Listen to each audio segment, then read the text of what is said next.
Недавно я разместил объявление на доске ЕКТ. Хотел продать танк игрушечный на радиоуправлении своего сына.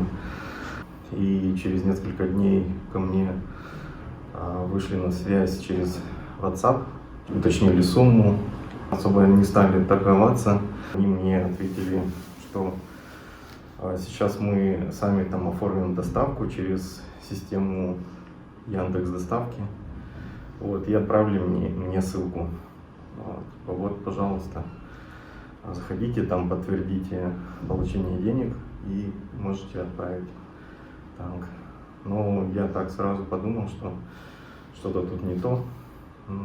Я вроде просил деньги отправить на Сбербанк, но мне отправили какую-то ссылку. И я очень часто слышу по новостям, по газетам пишут, что вот все новые схемы появляются мошенников.